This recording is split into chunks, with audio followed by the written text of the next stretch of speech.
Finally কি মারা যাচ্ছে তাহলে নোকিয়ার স্মার্টফোন? এই যে ফোনগুলো দেখতে পাচ্ছেন সেই 2005, 6, 7, 8 সালের ফোন, এবং এইগুলো আমাদের এক একটা ইমোশন। ব্যাটারি লাগাইলে এত বছর পরের ফোনগুলো এখনও রান হয়। আরও একটা আছে বাইরে ভাই, এই যে এটা যদিও কিছুদিন পরের ফোন, বাট এই ফোনগুলো একটা সময় আমাদের টেকনোলজি ওয়ার্ল্ডের স্বর্ণযুগটাকে মার্ক করে। But the problem is recently Nokia অনেক উত্থান পতনের মধ্য দিয়ে যাচ্ছিল, মাঝখানে আবার একটু নোকিয়ার উত্থান হয়েছিল, দেন আবার ঝরে পড়ছে।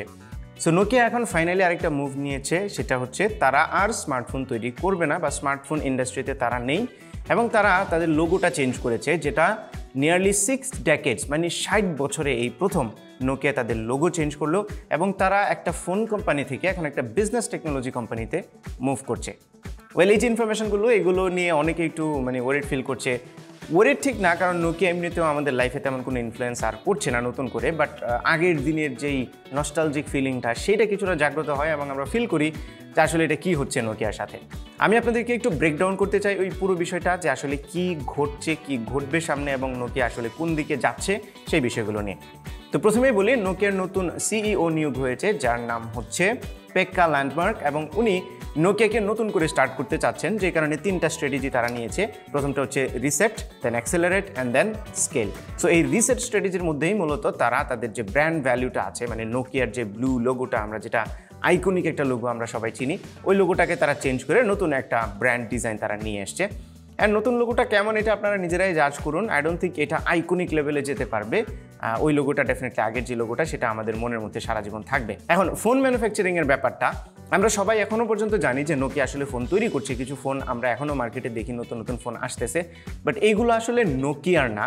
সেই ফোনগুলো হচ্ছে HMD গ্লোবাল নামে একটা কোম্পানি আছে, তারা তৈরি করছে, এবং নোকিয়ার নামটা তারা জাস্ট ব্র্যান্ড হিসেবে ব্যবহার করছে।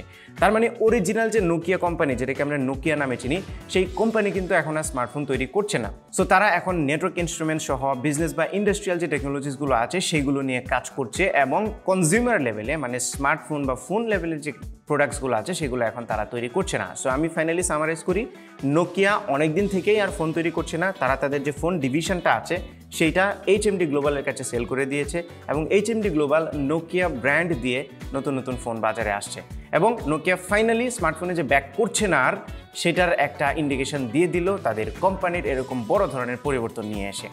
এখন কিন্তু নোকিয়াকে কম্পিট করতে হবে অ্যামাজনের মতো কোম্পানির সাথে, ওয়াবের যে টেকনোলজি পার্ট আছে ইন্ডাস্ট্রিয়াল টেকনোলজি সেইটার সাথে।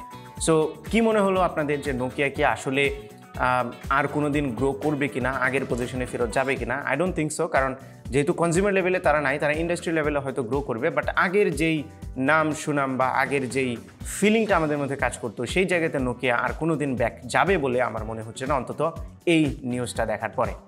সো এই ছিল আমাদের আজকের ভিডিও। আশা করি ভিডিওটি আপনাদের ভালো লেগেছে। যদি ভালো লেগে থাকে তাহলে ভিডিওতে একটা লাইক দেবেন, আমাদের পেজে ফলো এবং চ্যানেলে সাবস্ক্রাইব করতে ভুলবেন না। দেখা হবে পরবর্তী ভিডিওতে। টিল দেন টেক কেয়ার, আসসালামু আলাইকুম।